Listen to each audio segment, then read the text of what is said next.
And another thing, a lot of y'all was in my comments like, oh, we still have our language and you had to learn it and everything was passed down to us from our ancestors and Oh, excuse the fuck out of me. Now, was it?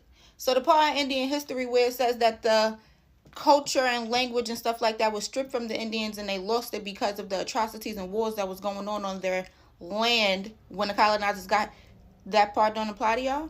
That part just skipped over, y'all. Oh, like the part in Indian history where it says that Walter Plecker reclassified them from Indian to colored and Negro? Like how that part just skipped over y'all and didn't apply to y'all too, right? Okay. That they were Indian and someone went in and wrote black over it. And you can actually see in censuses from time to time where they may have been Indian in the first 3 censuses and then the last 6 of their life they're considered black.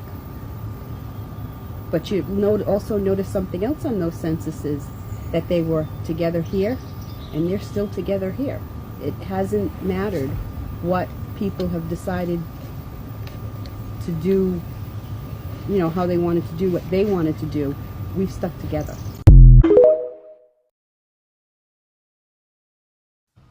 You look African. You are African. What do these people look like? Oh, hold on. What are these people? Out of those 2 people I just told you, how surprised would you be if I told you these were the Africans? These were the Asians. You know why? This is the San people, one of the oldest tribes in Africa. This is an indigenous group from Southeast Asia, one of the oldest tribes in Asia. So, this should be a clear example that features mean nothing. 90% of the world looks like me.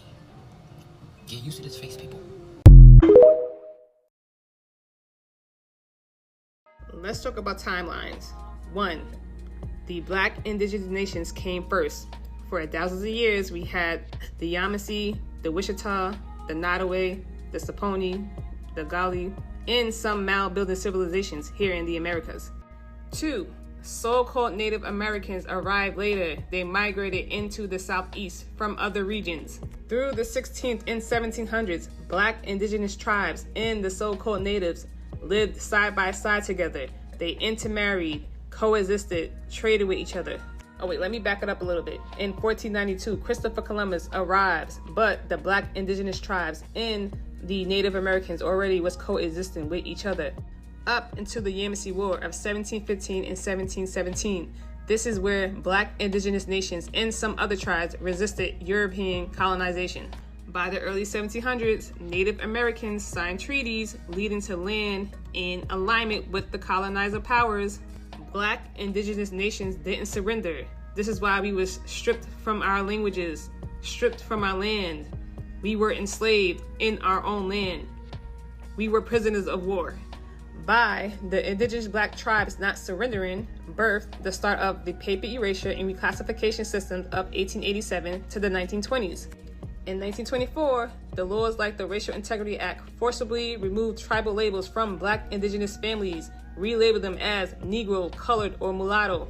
And not to mention, it took 5 other nations to conquer us, including our friendly neighbors, the Native Americans. Because mind you, some Native Americans owned slaves too. The first nation to come over was Spain from 1492 to the 1800s. They led the first wave of genocide and conquest. Columbus and later the conquistadors, they enslaved the original people of the Caribbean. 2. France, who colonized most of the Mississippi Valley, Canada, and Louisiana. 3. Britain. Britain was responsible for the colonization of the eastern seaboard, land theft, Indian removal, and the reclassification system. 4. The Netherlands. They held territory in New York, New Amsterdam, and alongside the Hudson River.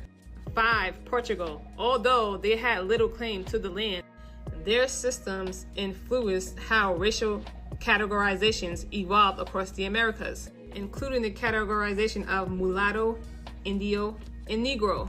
So before these nations arrived, there were the Black Mound Builders, also known as the Mississippi Mound Builders, the Wichita, the Yamasee, amongst all of the Black indigenous tribes.